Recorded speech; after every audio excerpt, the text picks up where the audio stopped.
All right. Begin a little bit early here. Hopefully my audio's coming through.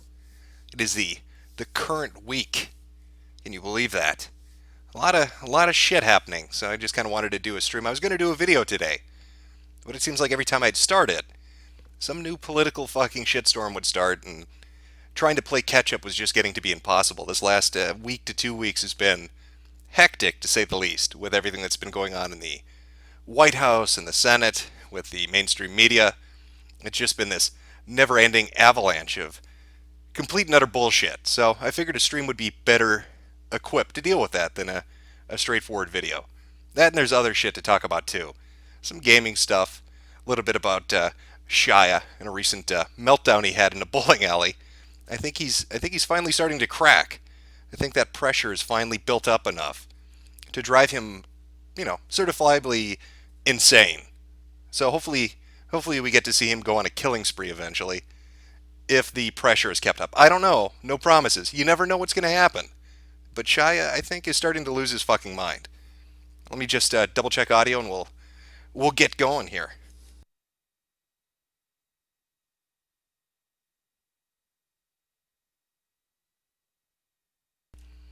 Okay, I think we are good. Got a little list of topics. I actually organized it this time, so I don't go rambling about shit and then forget what I wanted to talk about. Try to hit him as bullet points. But initially, I wanted to do a video talking about, obviously, Rice, the unmasking that was going on with the Obama wiretapping allegation. But now we've got, what is it, Nunes stepping down. We've had all sorts of crazy shit going on with Bannon getting kind of ousted, or it's being claimed that he's being ousted. Kushner, with all the stuff that's going on with Gary Cohn and Dina Habib Powell. It's been insane. So there's a lot of shit going on. Today, I know that the Supreme Court nomination got pushed through. The Senate fucked around, tinkered with some of the rules there about a majority to be able to do an up and down vote to block a filibuster. I know the Democrats were slightly ass pain about that, but from what I understand, they did this back in 2013. Granted, it wasn't about the Supreme Court, but it was a little technique they used. So if it's good for the goose, it's good for the gander. But I really wanted to focus on Bannon, I think, because I think that's kind of the interesting thing. I've been reading a lot about it, and I know that there's some divided opinions about what's going on with the Trump White House and uh, I guess the advisors or the circle that Trump is keeping around himself right now. People have concerns. Is he being swayed over to a more globalist position, or is this just 14th dimensional underwater chess that he's mastering, and he's puppeteering the mainstream media and all the people that are against him, and this is some amazing strategy that's coming out. But there's a lot going on. So Bannon is lost the position that he had on the National Security Council, but he's still an advisor to the president. Now, there are two takes on this from what I've been reading and from what people have been talking about. Some are saying that he was kicked off. Others are saying that he was only on there for a certain amount of time to basically deal with what you would call deep state elements that are that would be, I guess, a detriment to Trump's administration. So, where does that go? Was he thrown off? Did he actually threaten to quit? Because I know there have been a couple stories that said that he had made some statements about basically resigning. Now, the way I look at it is this: it's a position of power that he had that he doesn't have anymore. And I don't know too many people that would willingly give up a position of power unless they either had a goal that they've met or they were ousted. So I can see why they're two divergent viewpoints on this. I don't know, chat. What are you thinking? Because I can't wrap my head around it. I don't understand what's going on with Trump right now. I'm seeing a lot of weird shit happening, and it's really hard to kind of peg down exactly what's going on. We've got the situation with Syria. So there's a chemical attack. There are all these images of kids. Were kids hit in this chemical attack? Oh my God, this is terrible. We need to deal with Assad. We need to go in there and take him out. And yet, people are sending out tweets saying that journalists in the region were talking about the attack before the attack actually happened. There have been pictures of some of the kids, videos of some of the kids that look like they're actually moving around, that maybe they're not dead and they're just propped up as a piece of propaganda to try to sway Western opinion. I don't know. It seems like a lot of shit is hitting pretty quickly after one another. I know Tillerson is talking about a military option. I know Trump is thinking about it. We've had comments about we need to go in and deal with this. It just seems counter to what he would have said in the position that he had a month ago, a week ago. And it comes right on the heels of what's going on with Bannon and potentially being outed. And Kushner, who's seemingly bringing in these people, like I said, like Gary Cohn or Dina Powell, to positions of power or to an advisory role that has the ear of the president. It's really bizarre. Trump works in mysterious ways. Somebody said, I think Steve Bannon is a faggot. Syria attack done by the rebels. False flag. Yeah, I've heard that too. And listen, when it comes to attacks in the Middle East, especially when it's in regards to Syria, we had something like this happen before, where there was a lot of evidence that they were planning a false attack, where there was a lot of evidence where they'd stage injuries or deaths to make it look like Assad's regime had done it to garner sympathy. And so, just, I don't know, man. It's just some weird shit's going on in relation to the Trump White House and to his foreign policies, specifically about military intervention and about the National Security Council and who's on it and who has influence in the White House.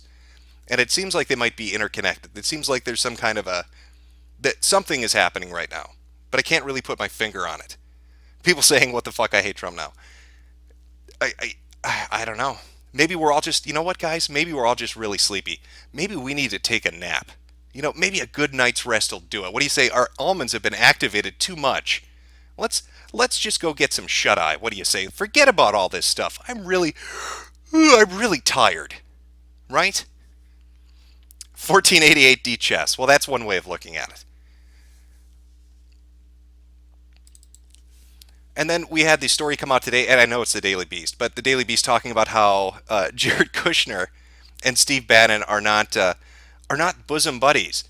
That Steve Bannon apparently refers to Kushner as a cuck and a globalist, which I think would be fantastic. I'm trying to imagine that conversation happening in the White House, where you've got a guy who's an advisor to the president who's on the National Security Council, telling Kushner, calling him a cuck and a globalist. It's kind of like imagining Alex Jones running around there and just being able to say that kind of shit. You know what I mean? Just imagining them going at each other. It's a weird division, I guess, between the two. If you have the globalist perspective and then you've got a nationalist perspective, it might make sense as to why they want Bannon out, or this particular group or this individual or the people around him would want to push Bannon aside. I know that some articles were making comments that Trump was bothered by SNL skits, and Trump was bothered by mainstream media coverage talking about Bannon being a shadow president. But I don't know if I would buy that, to be honest with you. Trump was under a barrage during the election.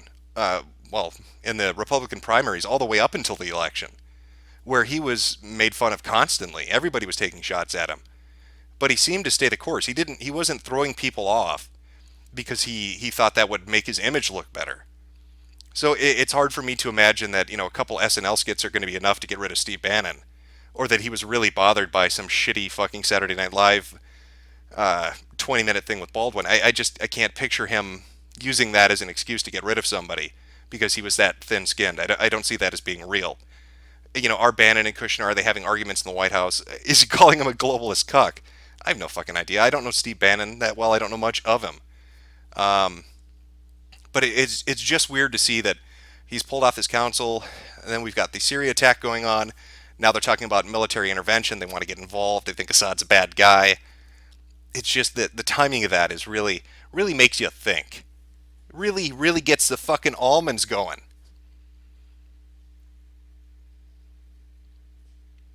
It does. It sparks the imagination. Woke the fuck up, Jim. Gotta stay awake. I've got a couple people saying, "Fuck Drumpf." Yeah, it is the current week. What are you doing? Let the Syrians kill each other. It's not our fucking problem. I don't see why we need to get involved in foreign politics. I don't see why we need to have a military intervention overseas. I get the argument. I've heard this fucking argument before. It's a very tired argument.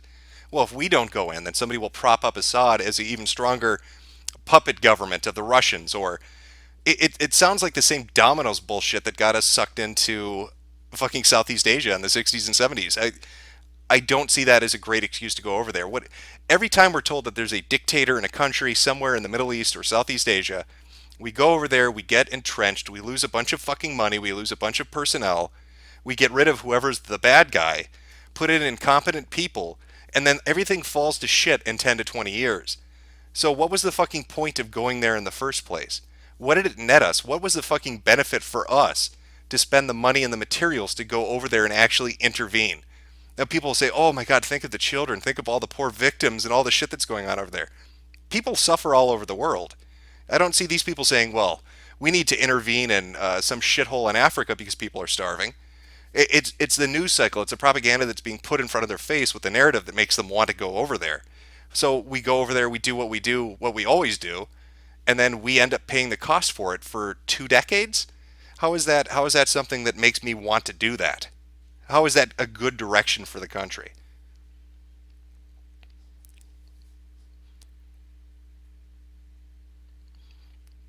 People saying this can be linked back to the globalists.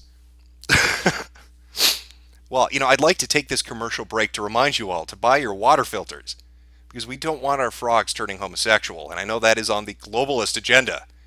Speaking of homosexual frogs, isn't Alex Jones in a little bit of trouble? Didn't he make a video, which, by the way, was funny as shit, where he's going off on, was it a senator? Talking about, if you bring that shit in my face, I'm going to slap you around in regards to being called a Russian agent. And now people are saying, oh my God, that crossed the line. It's a felony. He's threatening violence on a politician. He can't do that. That is not allowed.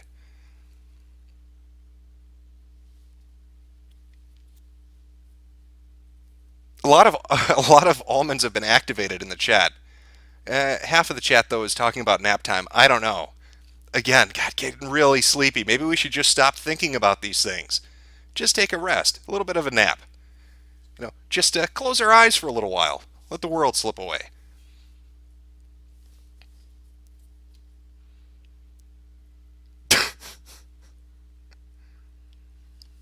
Let me pull up a couple articles here. Let me see what the word on the street right now about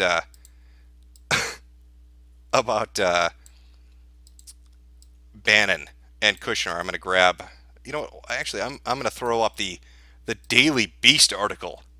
That's a great source. Let's go to the Daily Beast and see what they have to say about it. Let me just change my screen here. We'll read through a couple articles and see if we can get to the truth about what's going on today. There we go. Full screen this bad boy. Steve Bannon calls Jared Kushner a cuck and a globalist behind his back. Donald Trump's two closest aides are fighting nonstop and often, face to face, officials say, and it's even uglier in private. Donald Trump's chief strategist, Steve Bannon, has called the president's senior advisor and son-in-law, Jared Kushner, a cuck and a globalist during a time of high tension between the two top aides. Several Trump administration officials told the Daily Beast. I love how it's always, they never give a source, which is always the first sign that what you're reading is completely accurate and true, right?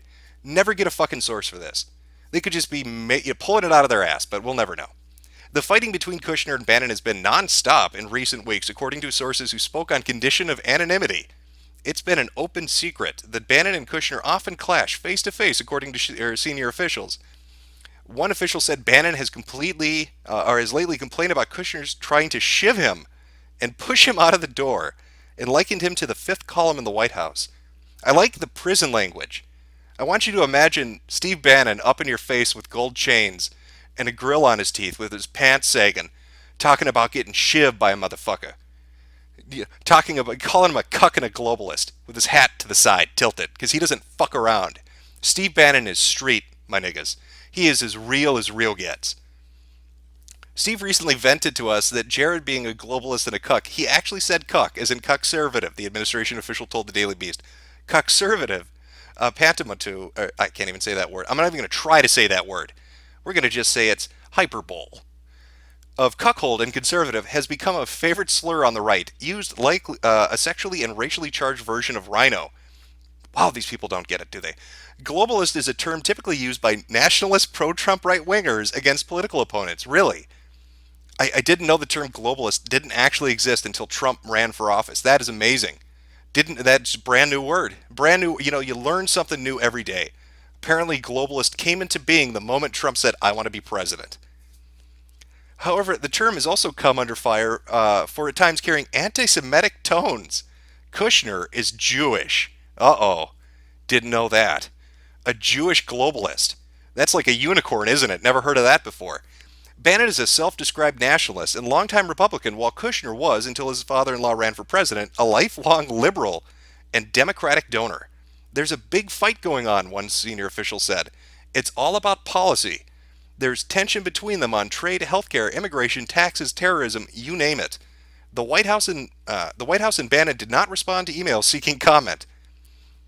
Of course, why would they? The Daily Beast is emailing them saying, "Hey, has anybody called you a cuck while you're in the White House? We're really curious because this is a story people need to hear. Did you and Steve Bannon, did you get into a little slap fight like a couple of little bitches in the hallway? Somebody told us on the condition of anonymity. We need to know." One senior Trump aide said that Bannon was also frustrated with Kushner continuing to bring the Zeke Emanuel to discuss healthcare options. The aide said Emanuel had 3 White House meetings, including one with Trump. That's a little bit worrying. In 2009, conservatives called Emanuel Dr. Death for advocating for end-of-life consultations during the crafting of the Affordable Health Care Act. Yeah, and he is related to Rahm Emanuel. Well, that's fantastic. Who doesn't want that guy in on this? Steve thinks Jared is worse than a Democrat, basically. Another official close to Bannon said Steve has a very specific vision for what he believes and what he shares ideologically with Trump. And he has for a long time now seen Jared as a major obstacle to achieving that. Bannon was removed from his post on the National Security Council on Wednesday. One senior Trump administration official told the Daily Beast on Wednesday morning that Bannon was only on NSC to babysit Michael Flynn because Trump was losing faith in Flynn, and that Bannon never went to the meetings. Well, I think you get the gist of what their article is saying. So there's a little bit of a hissy fit in the White House. Not everybody's not playing nicely together. Now, I could have sworn that I had read an article, maybe it was today or yesterday, talking about Kushner being the one that was, or it was claimed that Kushner was the one feeding anti-Bannon and maybe even some anti-Trump stories to people at MSNBC like Morning Joe. Now, let me see if I can find that article. Again, it's mainstream. Anything you read in the press these days, you can basically flush down the toilet as far as fucking trust goes. But let's see if I can find that. Ah, there we go. This was up on Breitbart. Okay. This was Roger Stone. Jared, okay, let me pull this up. Take a look at this. Okay, so Roger Stone, Jared Kushner leaking anti-Bannon stories to MSNBC's Joe Scarborough. This came out, so this was yesterday.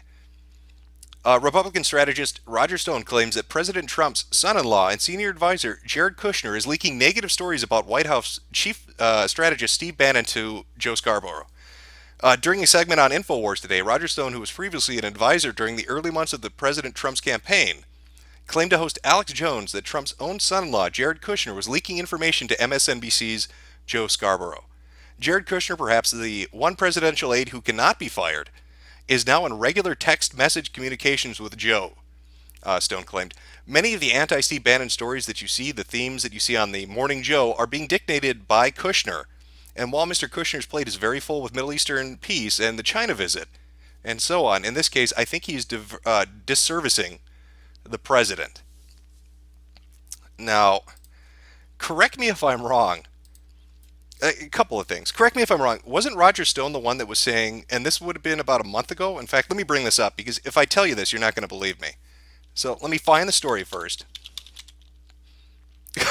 It's so fucking dumb.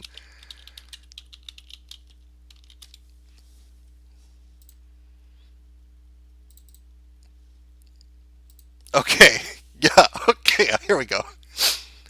Granted, this is the Daily Mail, but it was the first fucking result I found, and I do remember him tweeting about this, so it's not like they pulled this out of their ass. Okay, let me pull this up. Just to give you an idea, I know some people have opinions on Stone, some like him, some don't. This is always stuck out in my mind as being so fucking bizarre, coming from him in particular. Trump loyalist Roger Stone claims he was poisoned with polonium by political enemies who wanted to kill him before he could expose the truth about Russian hacks. Roger Stone claims he was poisoned by political enemies in the deep state. This is from January, by the way. This is a couple of months ago. He says they wanted to stop him testifying about the Russian hack before Congress. All right, I want to get directly to this because he made a couple of claims that I thought were really weird in regards to this. Um, okay, yeah, this is from him. Yeah, I believe I was poisoned to stop me from exposing the Russian hacking lie before the congressional investigation. He had said, if I recall correctly, that he was poisoned by polonium, a fucking radioactive material, and that law enforcement and I think people in the CDC were aware of it, but it kind of never went anywhere. That's kind of a fucking huge deal, and I always found it bizarre that there was really never any fucking follow up to that. Yeah, this is the results of polonium. This was used on what was his name, Alexander Litvinenko. So I mean, it has been used before to go after somebody, but that's a hell of a claim, a hell of a claim to make that you're being poisoned by polonium. And does anybody know what happened with that? What exactly happened with Roger Stone and his fateful encounter with polonium? Does he glow in the dark now?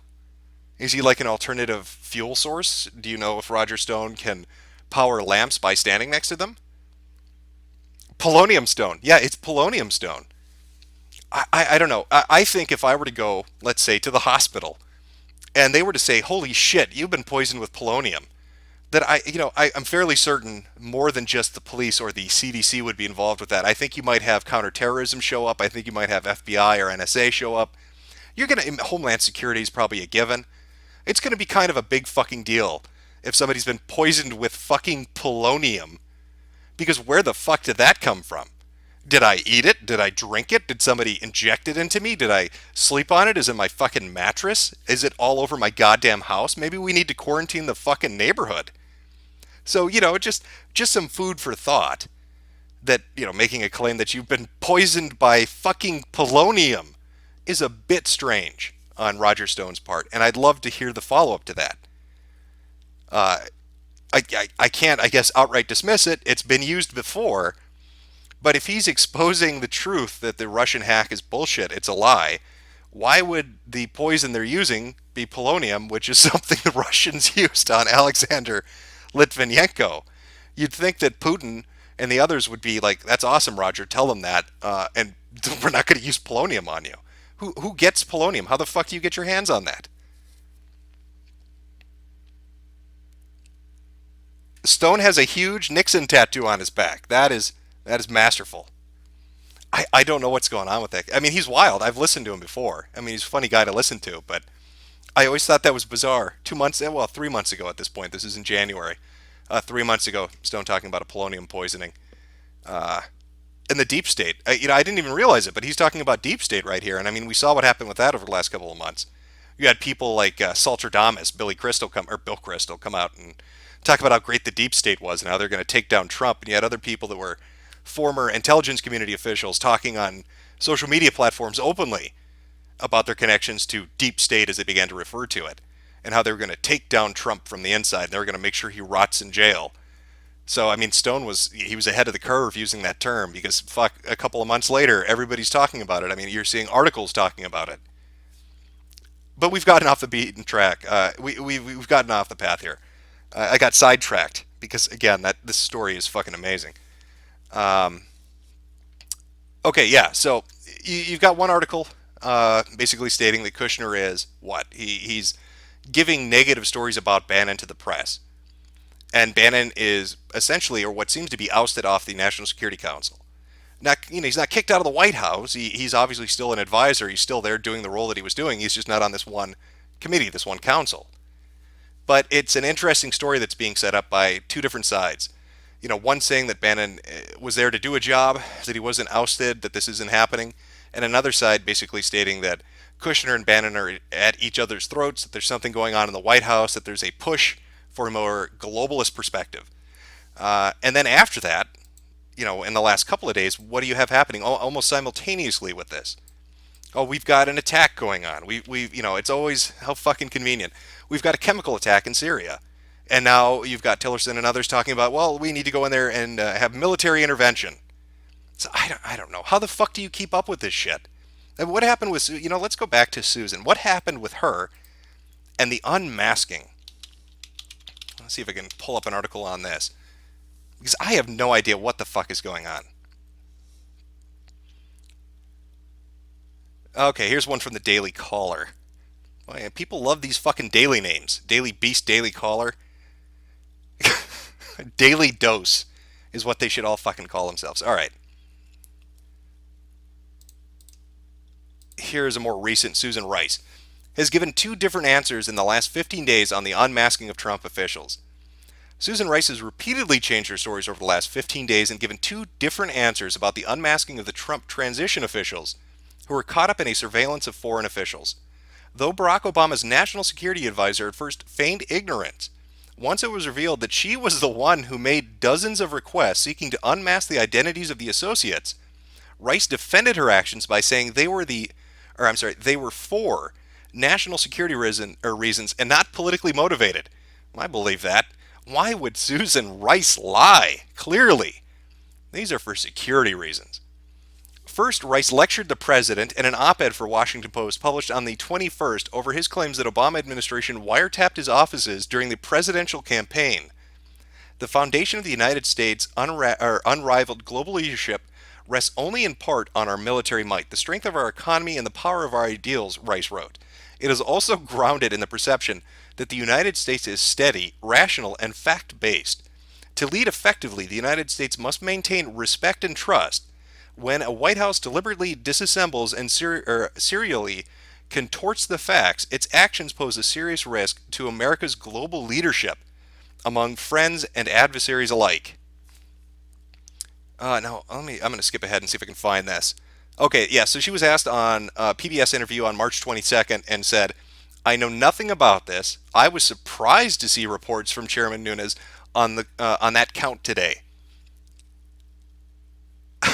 Now I'm certain she completely did a 180 in about a week. Okay. Didn't leak. It was in common. Yeah, and then she went on to MSNBC. I want to get the exact quote here. Okay, after reports surfaced that she was the official who requested the unmasking, Rice said her intentions were not politically motivated during an interview with Andrea Mitchell on MSNBC Tuesday. The allegation is that somehow the Obama administration officials utilized intelligence for political purposes, and that's absolutely false. There were occasions when I would receive a report in which a U.S. person was referred to, name not provided, just a U.S. person, and sometimes in that context, in order to understand the importance of that report and assess its significance, it was necessary to find out or request information as to who that U.S. official was. It was not uncommon. It was necessary at times to make those requests. I don't have a particular recollection of doing that more frequently after the election. I leaked nothing to nobody, and never have and never would. I didn't do nothing. Unfucking real. So she's telling people, well, this is for national security reasons. Clearly, it's not politically motivated. I don't remember doing it more for this particular group of people than I did it for everybody else. Why should anybody listen to a fucking thing Susan Rice has to say? She's already been caught in a lie that didn't even last a week. A week and a half, tops. First, she said nothing to do with it. Doesn't know what anybody's fucking talking about. Nobody's been wiretapped. We're not listening to people or monitoring communications from Trump staffers or anything to do with his campaign or after the election. That's ridiculous. We have no part of that. And then a week and a half later, oh yeah, you know what? I do recall. Yeah, it's so straight. Silly me. I had to take a nap. Get a little bit of rest first, but I actually did do that. But it wasn't for political reasons. It's just because I'm a cunt. I am just a massive bitch. So I like to monitor people for fun. It was for fun. It was for laughs. I don't see what everybody is so fucking upset about. You can see the crazy shit that's been going on now for for the past 2 weeks. So you put it all together. What do we have? Trump puts out the allegation that Obama is or Obama or people in the Obama administration were wiretapping, basically listening into his conversations for political purposes. Administration officials come out and say that's completely bullshit, not happening, not real. But it turns out it is. Even Susan Rice turns around a week and a half later and says, "Yeah, that did happen." Then we have Bannon and Kushner apparently fighting with one another about, I guess, which direction to go as far as the country's concerned, globalist or nationalist. Then Bannon gets ousted, and now we're talking about going to war with Syria because a very convenient chemical attack just happened. So all this crazy shit in the span of 2 weeks. And how do you look at that? I know there are a lot of people out there that voted for Trump and still have a lot of faith in him. But I know that there's some that are starting to doubt. They're feeling a little bit concerned about what might be going on. I think the Syria thing really fucks with them because they look at that like, why would you ever get involved? This is obviously to them from their perspective. This is bullshit. We shouldn't be going over there. I don't know, man. It's crazy times. It's just a prank, bro. It is just a prank. Susan Rice is just having a laugh, man. Relax. Just fuck it. I just want to listen to your conversations a little bit. Just monitor them. Nothing big. What are you getting so upset about? Calm down, man. It's just a prank. Fucking 7 months. Are you talking about being monitored? Or are you talking about the shit that's going on? Because I would say that things have gotten more ridiculous the last 2 weeks than they have in the last couple of months. I mean, reality broke when Trump won. I don't know how to describe it really. Shit went off the rails. It's been fucking amazing to watch, but now it's getting really hectic. There's a lot of weird shit kind of happening in a much shorter time frame. Um, but yeah, God, and just I kind of do like it's sick, but I do like the way that politicians are behaving right now.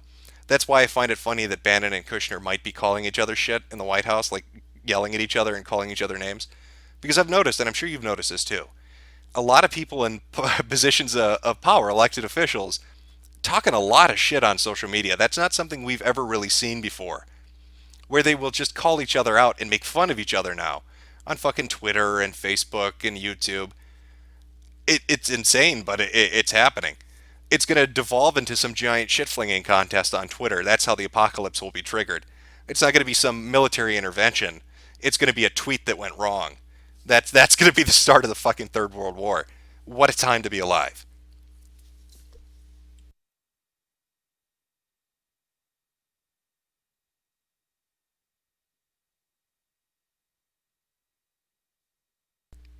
The world is ending. Well, yeah, it was a good run. We got some good video games out of it, I guess. A couple good movies, some fun drugs, but everything good has to end eventually. Do I think there was? Somebody's asking. IA, do you think there will be a war? A war with who? Who's going to fight that war? Who are the principal aggressors going to be in that war? I don't know where the fuck things are going to be in 5 years, or a year from now, or even a month from now.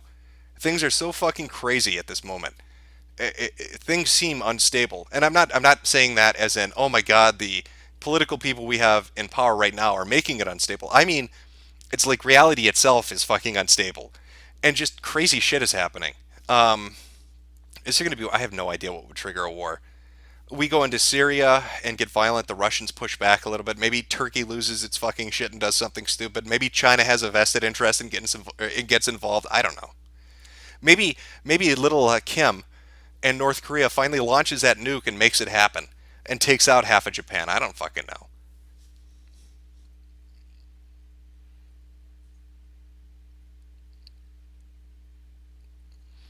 Who cares about the wiretapping he won? Well, I would care. I mean, wouldn't you? If you were wiretapped by the government illegally, if they're listening, I mean, well, fuck, what am I talking about? We're all being listened to, aren't we? Vault 7 kind of killed any illusion that that's not happening. But if you were running for office and you found out that people that were in office before you get there are eavesdropping on you, are listening into you, and they might be helping your political opponents, I'd be pissed about that. I'd want a clean house. You're not going to want people in a position of power or connected to the government in any way that would get involved in that sort of shit. Get rid of them. If they're going to do that kind of shit, fuck off. Get rid of them. Fire their ass. So I could imagine why he would still be interested in that. I could imagine why people would still be interested in that. Everything is fine. Go to sleep. Oh, God, yeah, we're all so tired. We all just need to get some rest. That really is the important thing. All right.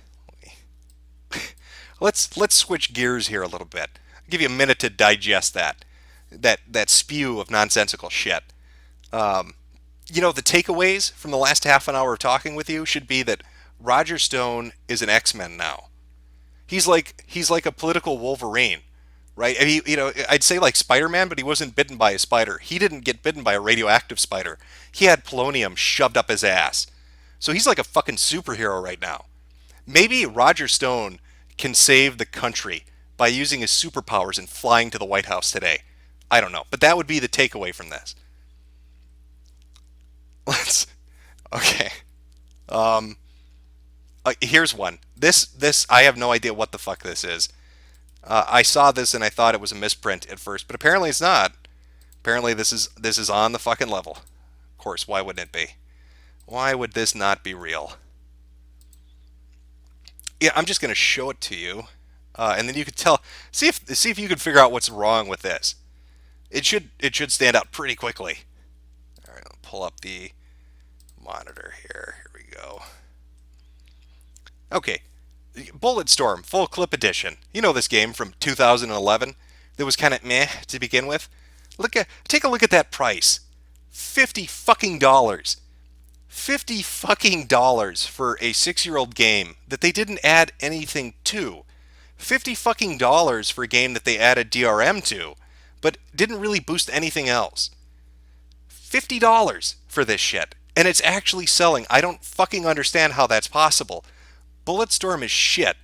Yeah, I've had people comment and say, I played Bulletstorm. I liked Bulletstorm. Your taste is shit if you like this video game. It was not that great. It was like, what, 4 hours long? There was no co-op multiplayer. The online mode was a fucking disaster. And they're bringing this shit over. They're re-releasing it for $50 fucking. And there's nothing new to it. They didn't add anything to it. Oh, it looks a little bit better. Oh, it looks a little bit better. That's worth the fucking price tag. Turok 2 got released on Steam. You know how much they're charging for that? With the upgraded look and the HD graphics and all that shit? $20. $20, and that's reasonable for a game that's actually fucking good. But Bulletstorm, for whatever reason, $50 fucking. What a time to be alive. And people are buying it. I think it's actually like on the second page of bestsellers right now on Steam. People are buying this shit.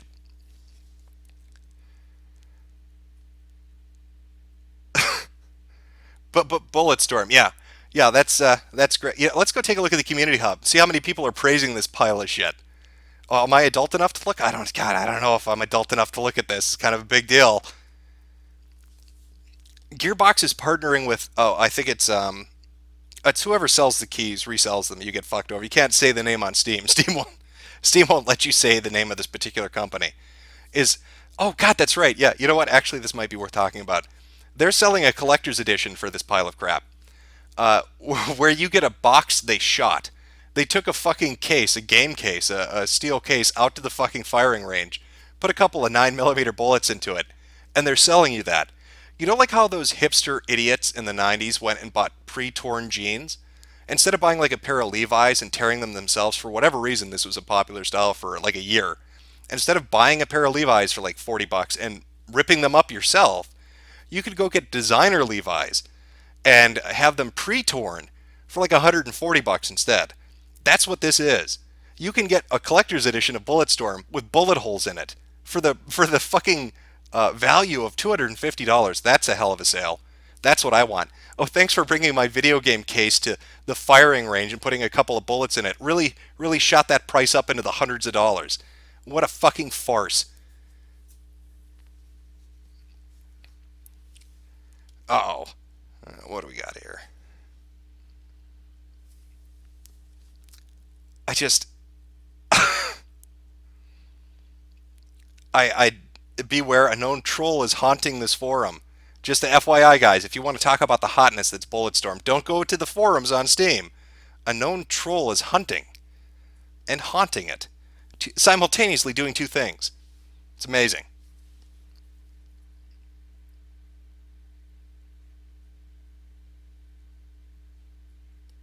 Somebody saying play Serious Sam. Yeah, Serious Sam would be a better fucking game than this. Okay. Yeah, that's an aside. For some reason, I just can't wrap my fucking head around the fact that this game is selling for $50. That's ridiculous. There's no reason a re-release should be selling for near new prices when it doesn't really add anything aside from a few tweaks and maybe a little bit better graphics, maybe higher assets. Because I've seen other games do that, better games do that for much lower. If this was like a 10 or 20 or $25 purchase, maybe. But $50 is fucking insane. What was the oh, oh, and then Ukulele. Oh boy, that's doing well. The reviews for that are out, and people, I'd like to make fun of Ukulele, but one of the things I noticed with a lot of the reviews, which make no sense to me when people are bitching about it, these video game websites, they seem to be upset with the notion that the game is a collectathon. So it's like they don't even like the basic premise of what it was. So I don't know if I can really take the review seriously if that's their main complaint. I mean, you should fucking know what it is going into it. So if you're telling me this is a shit game because it is what it said it would be, maybe I'm going to have to discard that. But regardless, the reviews aren't looking so good. 60s to 70s on Metacritic for for the game. I think Jim Sterling gave it a 2 out of 10. I don't know why he would do that. I can't think of a reason that it would be that bad, I guess. It looks like it functions. I know that they've said they released an article saying they're going to do a day one patch to fix the camera issues that a lot of people were saying they were having. But it's not looking good. Not looking good for Ukulele. And the weirdest thing I think about in regards to the game is if you go to Amazon and you look at the store for Ukulele, if you look at like the PS4 version or whatever, it says sold out.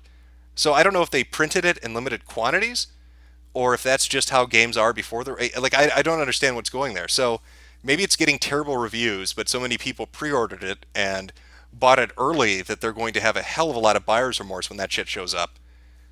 Or they sent out really fucking sparse amounts of the game to be sold digitally or to whatever store would be selling it. I can't fucking imagine what.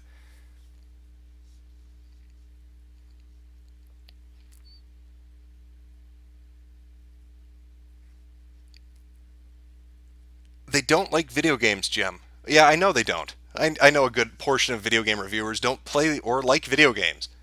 But I found it a bit absurd that the people that are really banging on it are banging on it for being what it said it was going to be. Like I've seen complaints where they said camera control is shit. Awesome. That makes okay. That's a great complaint. I can understand why you wouldn't like that. Talking about certain elements of the game itself, the design wise, fine. But the very core idea of what it said it was going to be, if that's your complaint, maybe you shouldn't be reviewing the game. At 2 out of 10, that is a fucking brutal score.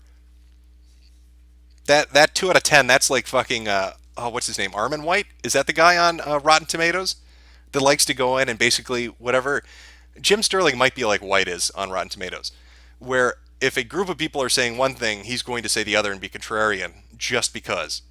If you want to see what I'm talking about, go look up his reviews, the white guy on Rotten Tomatoes. Just look at the scores he's given out in regards to fucking anything, and you'll see what I'm talking about. Ukulele, it functions. 7 out of 10, it functions. I see a couple people talking about Scorpio. Let's talk about Scorpio.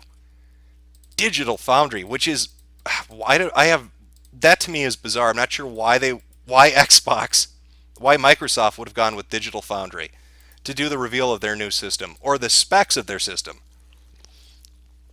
But let me pull this up. I'll bring it up on screen. Let's see here. Okay.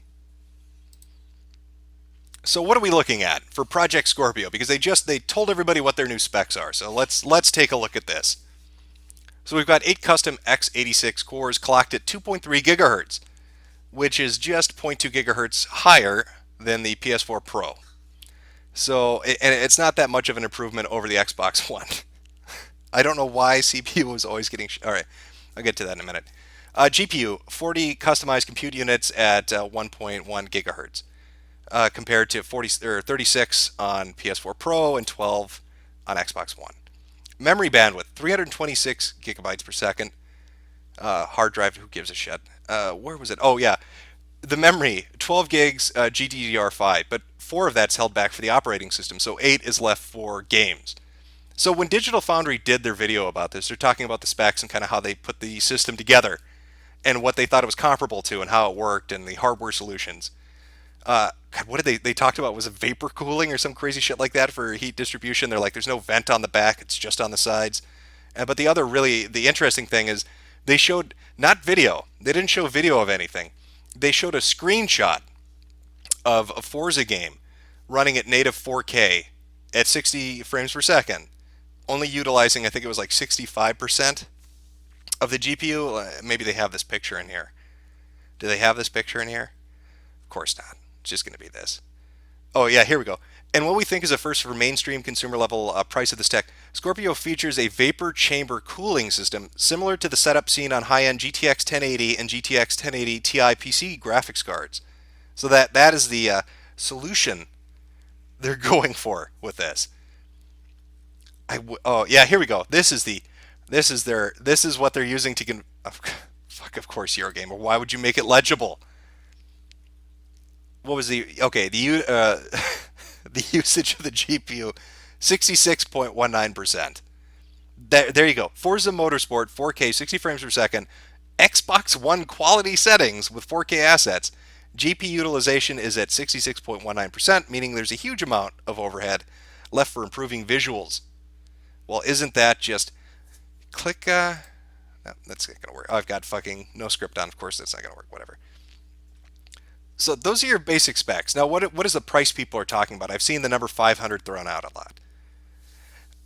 Okay, so yes, it is better than the PS4 Pro. It is better than the Xbox One and the base PS4. Obviously, the specs are higher than all of those.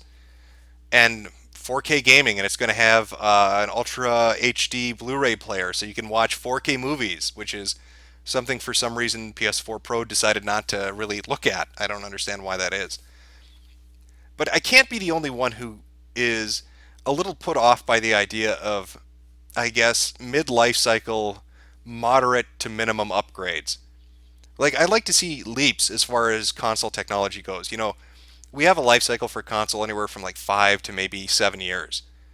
And there's enough space in there to develop some new tech and to kind of come out of the gates and give gamers, or at least console owners, something to be surprised about. But with these almost like piggybacking, almost like I don't even know how to really fucking describe it, but this middling jumping of little upgrades. Well, why don't you rebuy your old system that's been tweaked a little bit for brand new prices to play the same old shit? Like, what is this going to do for you as a console owner at the price point of 500, $600? I have no idea where it's going to fall. Why not get a mid-range fucking PC? If you're going to go that route. I mean, Microsoft is basically putting all their games on the PC anyway for Windows 10. So what's the point of buying their console? The Scorpio, yeah, it's got great. This would have been awesome if this came out 4 years ago instead of Xbox One. It feels to me like Microsoft is in a really shit position because their idea for what their next console was going to be when they, were moving on from the 360 was the wrong fucking idea. You remember when this shit was going to launch and they put all their weight behind it? It's going to have what was their selling points? TV, TV, TV, right? Oh, you can watch TV from it. Big fucking deal. It's got a Kinect camera that's going to monitor everything you do. When you take a shit, the Kinect is going to follow you into the bathroom. Yeah, people really love that. Online only. Remember that shit? No backwards compatibility. And just really anti-consumer fucking policies. That original, vision for what the Xbox One was going to be was awful. And so now it feels like this is, I guess, them trying to, well, they've retooled as they've gone along, but this feels like this is them trying to make up for that mistake. But it's this half-assed way of doing it. I didn't like the PS4 Pro. What the fuck is that? Oh, you're going to get games that aren't really 4K but are kind of upscaled to it, checkerboarding all that with 20 frames per second. Ooh, that's fun. Not 8K. No. No, you're not going to get 8K with that, chat. I'm sorry, you're fucked. Somebody, I'm sorry. Somebody might have had a stroke in the chat. Somebody actually said Switch is better than both. Yeah, God, you know what I think? What I think I want when I think of new console, new handheld, what I really, really want, what I tell people I'm desperate for, plastic fucking screens. That is top on my list. When I think high-end new technology, I think I want a fucking shitty plastic screen that gets scratched by a dock that basically is just a plug-in for an HDMI cord with fucking controllers that don't sync up properly to the unit. That's what I want. And one game to play. Only one game to play. Oh, what's that? Indie shit? I love indie shit. Let's make a fucking lineup of games for our console that's nothing but indie shit and one Zelda title. That is that is what I need. The Switch. Get the fuck out of here with the Switch. What do you have to? I mean, it's what do you got? You got Zelda, right? You're basically PlayStation, right? Instead of Bloodborne, you got Zelda.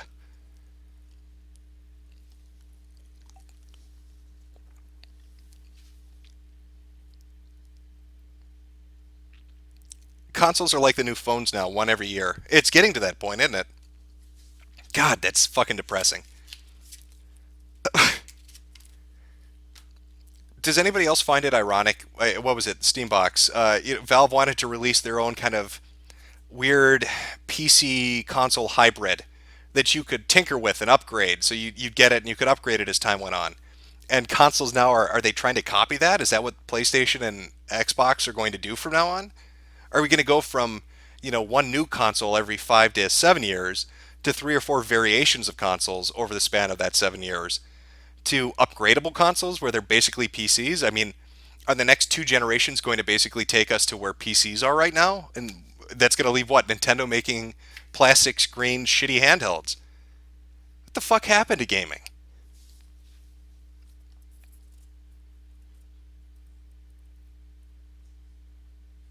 Video games are a Jewish trick, are they? Well, they are a successful one because it's making a lot of fucking money.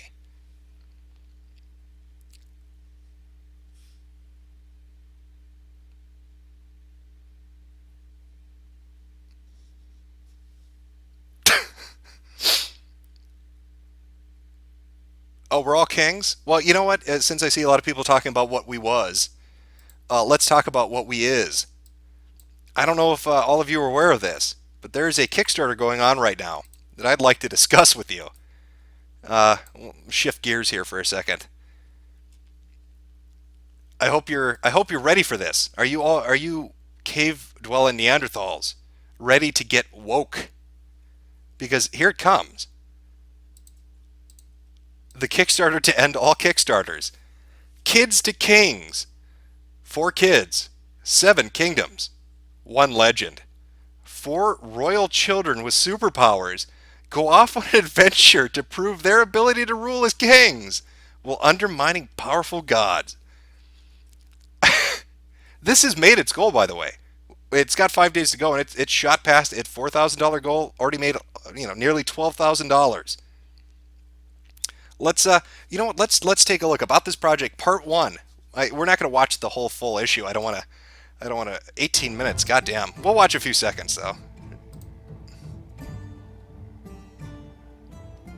Oh, are you getting woke? Is there no narration? Is this all just fucking text? Oh boy. Holy shit. That's fantastic. Nations wage war over limited resources available. Look at those Kangs killing the white devils. Oh, here we go. Okay. I'm sorry. I was hoping they'd have voice acting. Apparently they don't have voice acting. Take a look at that. Don't you want to teach children the truth about Kemet? Because that's what we're talking about. Kemet. Goals: $4,000 conquered. $10,000 conquered. $20,000 episode 3 or issue 3. For $30,000 you get 4 issues. $90,000 a 1-minute pilot pitch to Netflix. $150,000 2-minute pilot pitch. Twice the impact. What is Kids to Kangs?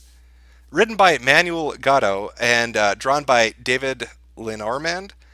Kids to Kangs is a story about a young boy named Asur whose life goal is to rule Kemet. The goal leads him on a journey so far off lands in the ancient world, where he deals with the complicated issues involving wars and ancient gods that seek his death. He's accompanied by his kinfolk. Seth, Osset, and Nebbit as they travel the world getting woke. The world of Black Sands is so deep, and the original cultures of the time are all represented in the sci-fi fantasy retelling of ancient myths. What to expect?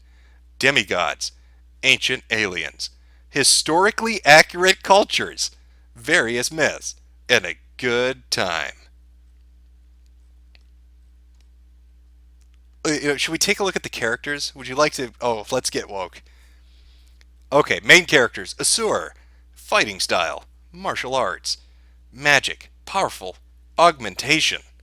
Goals: become a strong leader like his grandfather. Faults: overambitious and prideful. Asur is the eldest of the children and heir to the throne in Kemet. He has trained directly with Ra, the pharaoh, and his grandfather for years. Now he must deal with the reality that his parents and his master have two very different expectations of him. He always believes in his brother and sisters. That's Nebbit. Osset, who I'm just going to refer to as Autist, because that's the name is just, yeah. And apparently Michael Jackson's a part of the cast. I mean, we got Seth here. Fighting style, intimidation, magic, disease, sand manipulation. Goals: to teach his kin to the merits of divine rule. Faults: undermines his friends and pessimistic. Seth was born with a rare skin condition and is generally weaker than the others. His whiteness actually physically makes him weak. That is something. Over time, his powers emerged, which made people around him sick. Before he could learn to control it, stories went around that he himself was sickness. This left him an outsider, but his kin never lost hope in him. He believes Ra's rule cannot be questioned, even though the decisions may not be liked by others, even himself. So basically, what do we have here? We got Gara, right? Your sand jutsu shit there, Faye, yeah? We got Asur, who looks like it's a black last airbender. Uh, and then, you know, Nebbit and Autist, the four of them. Tahuti. No fighting style. Tahuti just likes to chill. Marduk. Magic is storms and creations. Unknown goals. Tries too hard to not have his presence known. Marduk is the leader of the Anuki and masterminds many of the missions for the world's artifacts. His minions and agents travel the world sowing corruption and chaos in order to acquire things in sacred locations. His fierce rivalry with Gilgamesh is postponed when he realizes a bunch of kids are spoiling his plans, and he shifts his attention to them to dissuade them from going any further. If they do not heed his warnings, war will surely follow. How much do you want to bet when he takes that helmet off, it's a white dude? Okay, let's see what this. You see my skin condition? All of my people of Kemet hated me. They thought me cursed. They looked upon me as if I were disease. That anger, that idea of being cursed enraged me. I accidentally killed a man who scorned me when I was 9. What is this? I stared at him so viciously as he cursed at me. He didn't care of my royal birth. To him, I was nothing. They've actually made a character that is considered physically, he's the incarnation of sickness because he is part white. That's some woke shit. That's right. We are bringing the truth to the people. I will say this: the Kickstarter's laid out really nice. Like if this, they put it together well. If you've seen a lot of Kickstarters, they're usually shit, but this has it broken up. You can see everything. It's got a nice little flowchart for donation amounts. Makes it all really clear. Pretty straightforward. Let's see. Did they do a lot of updates? Let's see their updates. Yeah, they started this when March. What is it? March 13th. Yeah, fuck. I mean, they've done an update maybe every 2 days. So, $12,000. We're gonna get woke. Oh wait, I backed up a little too much. Spread the word. Spread the word so we can watch Kemet and the real history of the world. I want to see these people go on adventures. I want to see if Tahuti, an autist, can help everybody else on their quest to put the Neanderthal in his place. Yeah, smacks lips. Got to do that Does this have a DeviantArt? I believe it does. I believe you can find art of this on DeviantArt. I think you can find videos of it. Apparently, the full first episode is up on YouTube, so you can go watch that at your leisure. It's 18 minutes. It's a visual novel that's kind of animated. I don't know if it has any voice acting, but we can pray.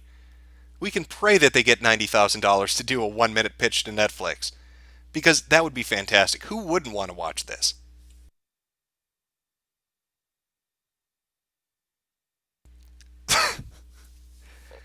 Ah, man, you've got to love the internet. You've just okay. Yeah, I'm gonna segue out of that. I'm gonna segue out of We Was. If you want to look it up again, it's on Kickstarter. It's Kids to Kings Comics, and throw some money at them. Let's see if we can get them to 90,000 to get that hot Netflix show we've all been waiting for. The Last Blackbender. That's what I'm gonna call it. The Last Blackbender Wokeness Edition. Now, Shia LaBeouf, aside from going crazy and hiding, flags from people screaming Pepe at him, recently had a little bit of a tizzy fit at a bowling alley, where well, I'm just going to show you the video. There's actually two videos now, by the way. TMZ uploaded a second video, an extended video of Shia LaBeouf having a meltdown at a bowling alley. Why he's at a bowling alley, I don't know. But he's at a bowling alley having a fucking tism fit. So I'm going to throw that up, and you can take a look.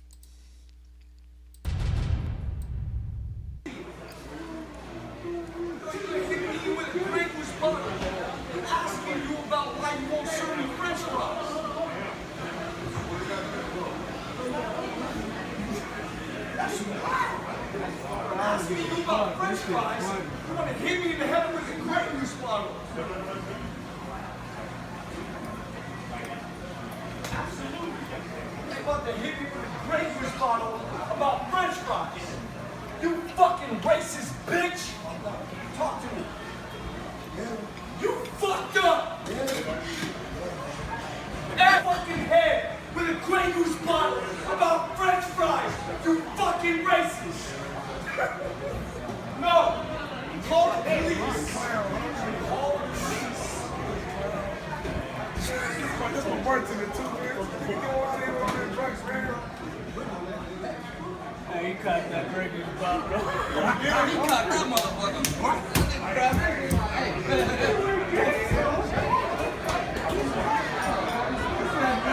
Fucking racist!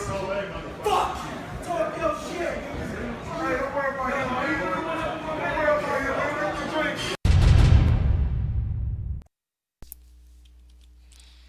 I love how he actually screams out at them, "You fucked up. You fucked up not serving me my French fries and hitting me with a grape juice bottle." Apparently everybody's racist. I don't know if they scream Pepe at him. I'm not sure what fucking sent him over the edge. But that's the second video. There's another video showing him running in and out of the bowling alley, after he screamed racist at everybody and left. He left with the bowling shoes on, so he had to run back inside after storming out, take his little gay bowling shoes off, grab his normal sneakers, and then run out again angrily. Imagine throwing a tantrum, right? And you try to leave, and you try to be like, you're slamming the door in anger, like, fuck everybody. I'm never coming back to this shithole. And then immediately you have to walk back in after making that giant fucking scene because you forgot your shoes. I love that people fuck with this guy everywhere. They wouldn't serve him French fries. A bowling alley wouldn't serve Shia LaBeouf French fries, and he screamed racist at them. And then he ran out of a bowling alley and took their shoes. What what the fuck is this guy's issue? He's having a mental breakdown. I love the "you fucked up" part. It's the way he says it is what I love the most about it. I'm gonna try to put that back on for a second. They about to hit me with a Grey Goose bottle about French fries. You fucking racist bitch. Talk to me. You fucked up. Yeah, that's the one right there. I want that as like a ringtone. You fucked up. How dare you not serve me French fries? Don't you know I was in Transformers? I'm Shia LaButtfuck. You won't serve me French fries. He's actually, this whole fucking scene is because they won't serve his ass French fries, and every black guy at that bar is laughing their fucking ass off as this white retard, this little fucking cuck, is throwing a fit because the dude won't serve him French fries, and he's flipping the fuck out. That is great. That is great. He went from a multi-millionaire, world famous actor who would get his dick sucked by all his little fangirls, and after about a fucking month worth of the internet making fun of him and ruining his gay art project, now nobody will serve him French fries at bowling alleys. How hard did you guys destroy this motherfucker? To go from world class actor to throwing a fit in a bowling alley because a dude won't serve you French fries in the span of a fucking month. All because you stole his stupid little flag and ruined his gay art project. That is amazing. The internet is fucking amazing. Yeah, he's unhinged. If he does a part 5, if he does a season 5 to He Will Not Divide Us, it is going to end so badly. I know people were saying he was going to be in a cuck shed somewhere in, like, I don't even know where the fuck it was, like Norway or something. That he was going to go do a 1 month stream in the middle of a shed in the middle of fucking nowhere. If he's dumb enough to do that, people are going to show up and screw with him. And I think he might finally break down. He's going to shoot somebody eventually. I really have that feeling that that's going to happen. He seems like a really pissed off, violent guy, and I don't think he's used to being fucked with. And now he's at the point where random fucking bartenders or food servers at bowling alleys won't give him French fries. Like, he's gonna lose his shit and start. He's gonna go on a fucking killing spree. This is why Jaden Smith isn't allowed to hang out with him anymore. Will Smith told him, he's like, that guy is fucking crazy, Jaden. Just don't even just fuck it. Come with me and your mother. Let's go smoke a joint and listen to Scientology. You leave Shia LaBeouf alone. He's fucking insane. Scientologists are afraid of Shia LaBeouf. Some fucking Jaden Smith, a pothead Scientologist, has enough common sense to stay away from this fucker. That is how far he has fallen. That is amazing.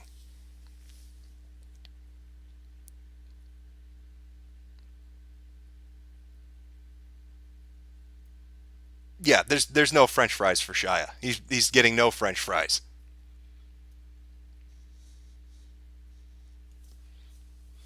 You know what? I'm gonna see if I can find the. There's a second video. It's not a lot longer, but let me see if I can find it where he. It shows him running around with his little bowling shoes. I think it's actually on TMZ's page. Give me 1 second here.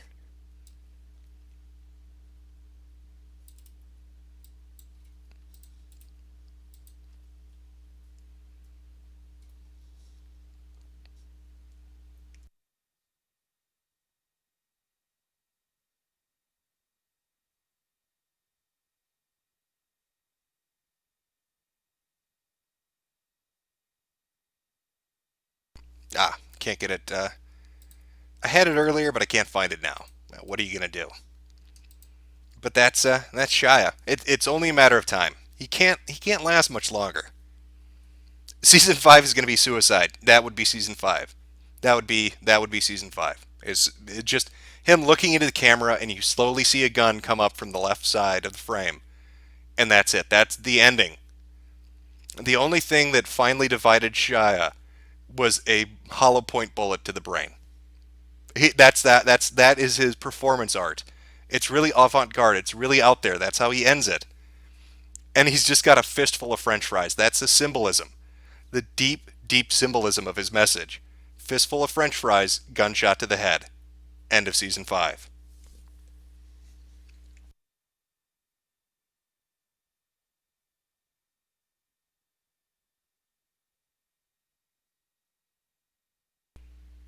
Yeah, yeah, chat. You drove him insane. It's fucking remarkable. I mean, you broke a celebrity. You have literally broken a man to the point where he's throwing tantrums in bowling alleys, and it took you a month. He's a fucking laughingstock. You've made this man a laughingstock around the world, and it took you 1 month to do it. I dare another celebrity to try a similar art project. I don't think it's going to end well for them either. It kind of reminds me of how the internet used to be. It feels like people are at this point just fucking with them for the laughs, which is great. That's the way it should be. I love when there's no purpose. It's random fucking chaos. Shia LaBeouf, like, just for whatever reason, those first couple of seasons, when he was in New York and when he was in Albuquerque. A very specific group of people fucking with him. But I think as time went on, more and more people have been drawn to this, where I don't think there's anywhere in the world that he can really go to hide. I don't think he can move his little art project anywhere that's going to be safe. He's going to have to go to fucking Antarctica. Even then, I wouldn't put it past some autist from the internet to find a way to fuck with him. So well done. Well done making this guy have a fucking meltdown that never ends.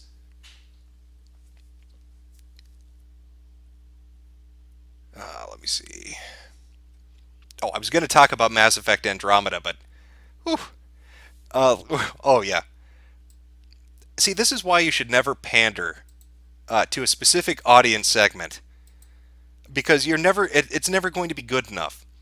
BioWare apologizes for how it handled Mass Effect Andromeda's transgender character. Uh, I have to read it for you to believe this. How fucking retarded this is. This okay of all the shit that you've heard about Mass Effect Andromeda, from the goddamn awful facial animations to the shitty characters to the god awful just the storyline was shit. There were a lot of fucking issues with this game. This is what they apologize for. Earlier this week, BioWare announced details about changes to Mass Effect Andromeda, including alterations to conversations with non-playable character Hanley Abrams. Now BioWare is apologizing specifically for not including Abrams, a transgender character, in a caring or thoughtful way in the game. BioWare published a statement today saying the studio is apologizing to anyone who interacted with or was hurt by this conversation, and that BioWare is working to remedy the issue. This is their full statement. I still am fucking floored by the fact that they actually wrote this shit. At BioWare, we strive to make games that are representative of our players and the broader world around us. We do this by actively consulting within our diverse workforce, as well as speaking with different communities. In Mass Effect Andromeda, one of our non-playable characters, Hanley Abrams, was not included in a caring or thoughtful way. We apologize to anyone who interacted with or was hurt by this conversation. That was never our intent, and was an unfortunate byproduct of the iterative process of game design and a change in the structure of the character's dialogue.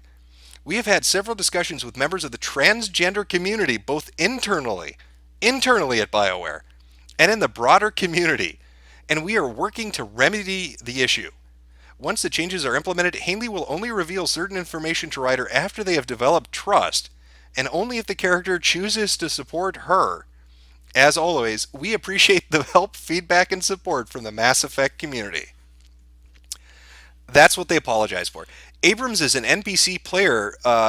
Abrams is an NPC players can meet along their journey in Andromeda, who reveals to Ryder her pre-transition name unprompted for that specific information. A trait some players have said does not accurately reflect the experience for all trans people, especially as she appears uncomfortable about her former name. And what do they link to? They link to fucking Polygon, of course. Is that a jab at Polygon? They're talking, okay, Abrams, okay, her pre-transition name unprompted for that, a trait some players, and then it links to a Polygon article about Zelda. I don't know. Is IGN making that might be a shot at Polygon there? So yeah, what do we fix? What do we apologize for about our busted fucking video game with dead-eyed characters that look autistic and have terrible dialogue options and a shitty story, and animation is just fucking horrendous? I know. Let's apologize because an NPC character nobody probably gives a fuck about said their dead name or whatever they call it, unprompted in a conversation. That's it. That really is that gets my noggin jogging. That's the important thing. Are they going to have trans DLC? I don't know. maybe we need to demand that BioWare makes trans DLC for Andromeda.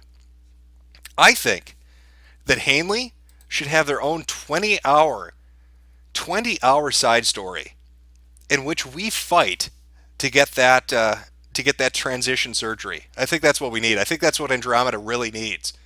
We need to watch Hanley's beautiful journey from pre-op to post-op. I also like. I really love the part too. We've talked with members of the transgender community internally at BioWare.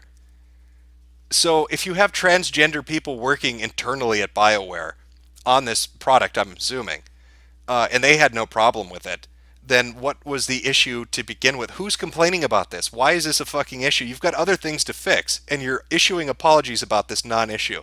Just amazing. BioWare is just a living fucking parody at this point. Just just a living fucking parody. Oh, okay. All right. Polygon, Zelda, Mass Effect, and Horizon all struggle with introducing their trans characters. It could have gone better. This is an article from last month. There was a trans character in Horizon Zero Dawn. I guess I didn't play far enough into it to find that. Apparently, yes, there is. Legend of Zelda Breath of the Wild contains 4 quest lines that are required to get the game's best ending.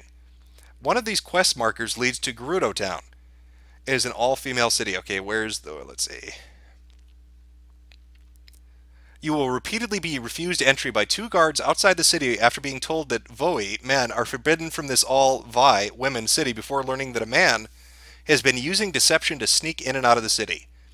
Your attempts to figure out what's going on lead to Hylian women. Okay, I is this fucking for real? Is Polygon really writing an article about this? Of course they are. Jesus Christ. What do these games teach us? Gaming is trying to address the audience more thoughtfully, and that includes trans representation. But it seems like few teams know how to do this well, even though the solution isn't complicated. Fuck me. So Polygon's complaint is Zelda didn't handle transsexuality well enough in Breath of the Wild. And BioWare is now apologizing because Polygon also said that Mass Effect Andromeda didn't handle it well enough either for their NPC conversation nobody gives a shit about. That's brilliant. It's great. It's good stuff.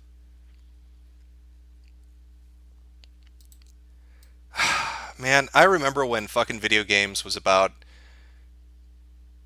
little blue hedgehogs collecting rings and fat plumbers stomping on turtles. And now everything is so fucking political and so sexual and so all of this shit.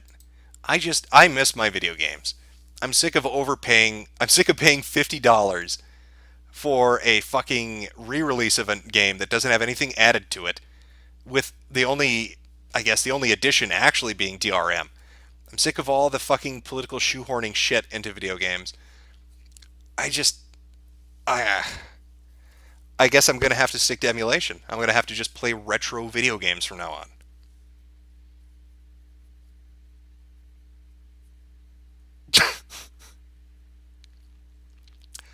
Zelda has a crossdresser. Well, Final Fantasy had Cloud dress up like a woman too. I mean, I don't. Fuck. Can you imagine how that scene's gonna be handled in the remake? I can already I can already hear the Polygon articles now. I can already hear the outcry because no matter what they do with that particular scene, there's going to be an issue. Something's just not going to be good enough. It's not going to be right enough. There's going to need to be an apology. Just unreal. Telling you, apologizing doesn't work. Neither does pandering. Pandering does not work. Fuck, look at Marvel. I mean, their VP of, what was it, sales came out recently and said all the diversity shit is backfired and it hasn't really done well for the company. And was it just a year ago they were calling for the heads of people at Marvel because they didn't like their political orientation and they thought they were anti-diversity? The world's gone fucking insane.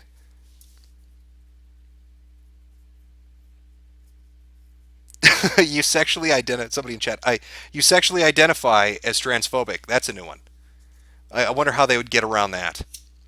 You've got to respect that gender identity. And that gender identity is being transphobic. So, I mean, come on. It is the current year.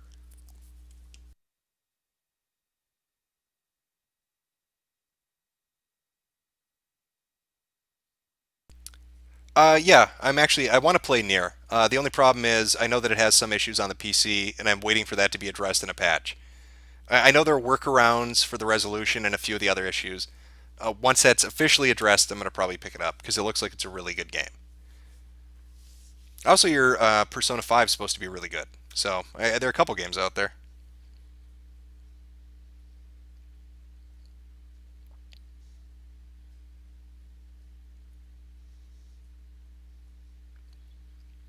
Breath of the Wild is running on an emulator. I played Breath of the Wild. I got the Wii U version because I actually was dumb enough to buy a fucking Wii U, and I've had it sitting there for since fucking launch. And what have I played on it? Xenoblade Chronicles X and Zelda. So two games, two games. That was a fucking great investment. I better go out and get a Switch.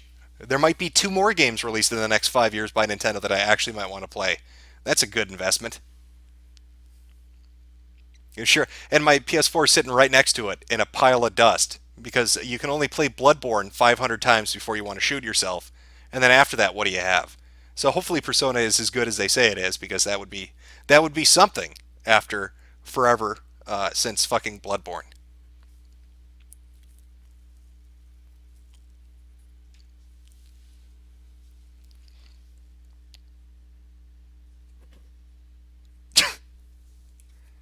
Okay. Well, like I said, I just wanted to do a little stream, talk about a few things, mainly the political stuff. Like I said, the situation with Bannon in the White House is the one that interests me the most because I think it could be a good indicator of things that might be coming. Now, maybe it's true what they're saying and that he really was just on the council to babysit some people and to help Trump, I guess, rearrange. And maybe he did get his goal accomplished and he's done and he's stepping aside, but he's still holding on to his advisory role. Fine. But I think if we see more things happen with Bannon in the White House, I think if his power is even more diminished, or if he resigns, or if he's fired, or if he gets shuffled somewhere else, then I think that is not a positive sign for the way things are going. I hope we don't go into Syria. I think it's a fucking mistake. I think every time we get involved and we try to take out despots, as we claim, it just ends up being a shit show. And it doesn't turn out good for the country we go into, and it doesn't turn out well for us. Because we lose money and we lose men, and then they lose basically central leadership, and then everything devolves into a shit show. And it's a fucking disaster. I really, really hope we don't go in. Yeah, so positive stuff, huh? Looking good. Looking good. Got to get those. Got to. I really do hope if we get any leaks in the next 2 or 3 weeks or a month that somebody has audio tape of Bannon calling Kushner a cuck. That would be fucking amazing if that's legitimate. Or maybe I'd rate equally as high as that if somebody could get film of a radioactive Roger Stone flying through the air powered by polonium. That would be pretty fucking amazing too. So Bannon calling people cucks or a polonium infused radioactive Roger Stone flying through the air. One of those two things would really, really make this month spectacular. But I'm gonna cut it short. That's all the stream I got in me today. Those are the subjects I wanted to talk about. Getting really tired. I think we should all just take a nap now. Let our almonds rest from all the activation. Stop jogging that noggin. Get a little shut eye. That's the way to go. I will leave the stream up. I usually don't do that, but I promised I would with this one. Just for future notice too, in case anybody wants to watch streams kind of going forward, I'll put them up. I'll put up advance notice in days worth advance notice. But I'm going to be streaming on another channel, Brightside Bob, because then I can play clips and music and all that other shit more freely. And I also don't give a shit if the stream is left up because who cares? It doesn't clutter anything. It's a shit posting channel. Well, you have a good week, chat. Enjoy your Thursday. Hopefully World War III doesn't hit us and we all end up exploding and dying. That would be nice, but fingers crossed it turns out well. And keep your eyes on the sky. You might see Roger Stone flying by. And that's something you can tell the grandkids about. That's a special fucking thing.